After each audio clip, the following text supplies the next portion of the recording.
Bom dia, pessoal. Vamos falar um pouquinho então dos fundos da família Macro. Vamos falar um pouquinho dos retornos do mês de novembro, da atribuição e do que a gente está vendo, né, de cenário e posicionamento aí para os próximos, né, para o período à frente. Tá? Em novembro, os fundos da família Macro subiram, aí em torno, um pouco acima do CDI, o super macro plus subiu mais de 2% no mês, né, foi um mês favorável em que a gente teve retornos bem diversificados no mercado local, a gente teve ganhos tanto nas posições, basicamente nós temos posições com viés negativo, tá, todos no mercado local, e a gente ganhou dinheiro tanto na posição de juros, tomadas em juros nominais, que subiram bastante no mês, na posição comprada em inflação implícita intermediária, também tivemos ganhos na nossa posição vendida em bolsa brasileira e numa posição comprada em dólar real via opções, tá? Todos viram aí que o dólar passou de seis reais aí no final do mês.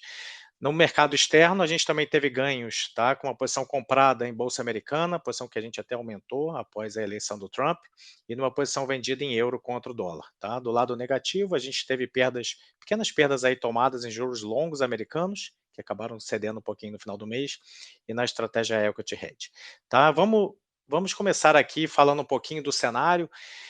Grosso modo, de maneira geral, até o que o Fernando Genta comentou, a gente está otimista com o cenário externo, principalmente com o crescimento da economia americana, né, que vem apresentando aí um crescimento contínuo, robusto, se a gente falar entre 2,5% e 3%, a gente não vai errar, né, a economia americana vem crescendo e deve continuar crescendo à frente.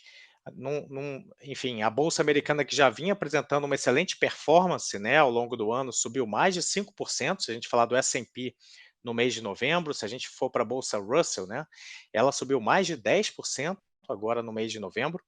E os mercados, naturalmente, que já eram otimistas com a eleição, com a economia americana, após a eleição do Trump, tá, ficaram ainda mais otimistas aí no campo da atividade. Tá?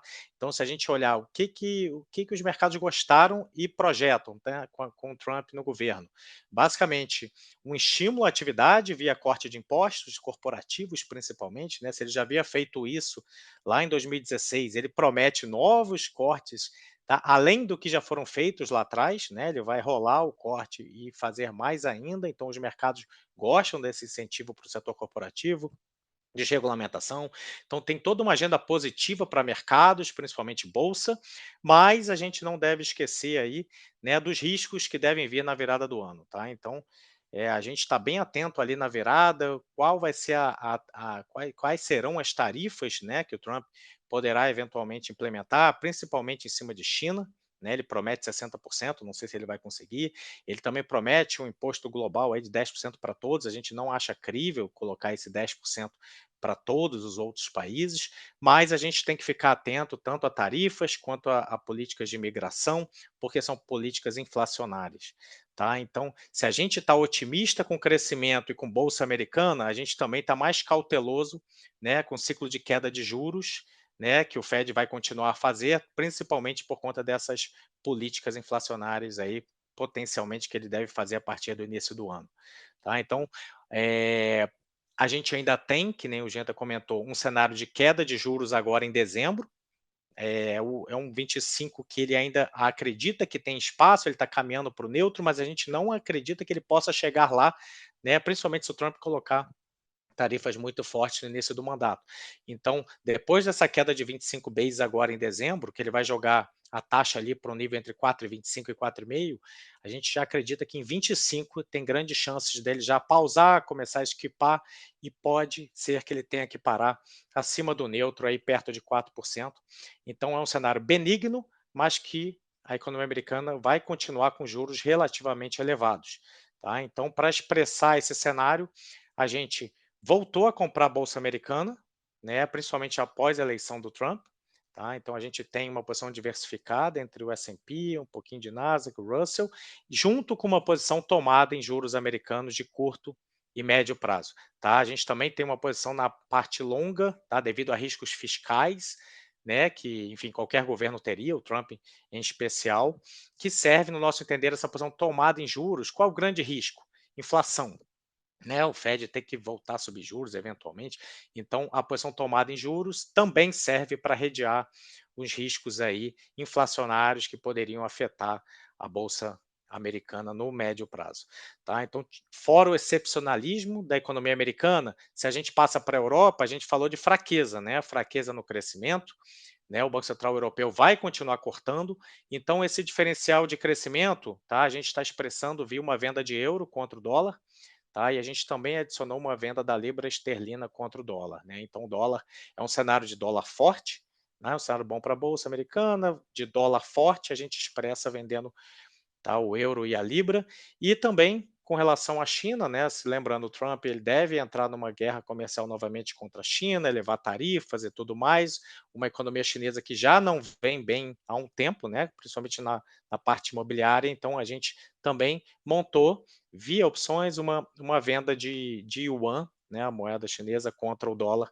então é uma expressão, tá, do excepcionalismo americano e das principais países aí que o Trump deve brigar, né, a partir do ano que vem. Então esse é o nosso posicionamento lá fora, um posicionamento otimismo, passando para otimista, tá? Passando para Brasil, tá? O cenário, né? As nossas posições vão na linha oposta. A gente já vem carregando um kit, né? Eu diria assim, um conjunto de posições um pouco mais cautelosas, né? A gente já vem falando de alta de juros, tá? Uma das primeiras casas a falar lá atrás, em julho, agosto, que o Banco Central deveria retomar a alta de juros, então a gente já vinha tomado em juros nominais de curto prazo desde agosto, tá? E o Brasil, a gente acredita que não vai ter vida fácil aí, né, nos próximos meses, semestres, porque a inflação, tanto a inflação corrente, tá? Estamos falando da vida do Banco Central aqui, né, que não vai ser fácil.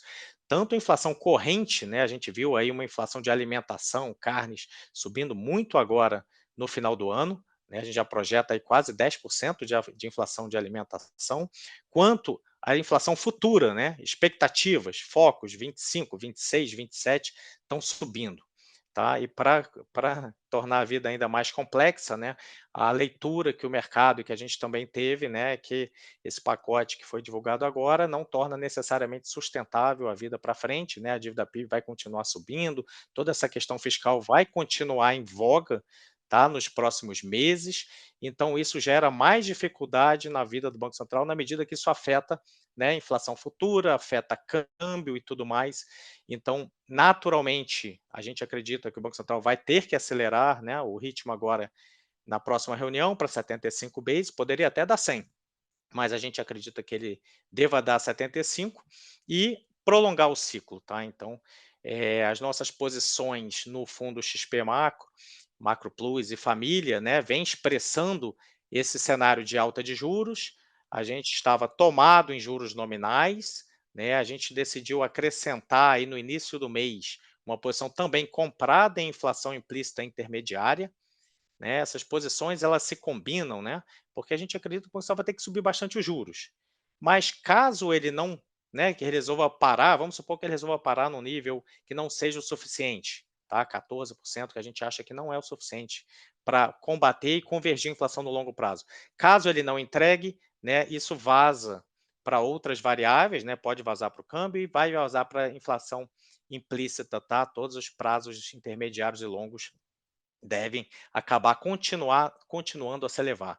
Só para a gente fazer um recap aqui do mês de novembro, tá, de ativos, né, a curva de juros nominal, se a gente pegar o DI intermediário aqui, o DI curto intermediário, eles subiram aproximadamente 100 basis points, tá? Se a gente pegar a curva de juros reais, né, as NTN-Bs subiram em torno de 30 basis points, né? A diferença 100 do DI com 30 das NTN-Bs, a diferença 70 basis points aí, aproximadamente foi alta de inflação implícita esperada pelo mercado, tá? Que hoje, né, já estão aí na faixa de 6,40, para a gente ter uma ideia, era 5,70, 5,80, já está em 6,40% a expectativa de inflação do mercado para os próximos 3, 4 anos, tá? Então o mercado está colocando os juros nominais perto de 15, tá? Era 14, foi para 15 e ainda assim a inflação não converge no horizonte relevante, nem em nenhum horizonte, né, está bem acima do teto da meta,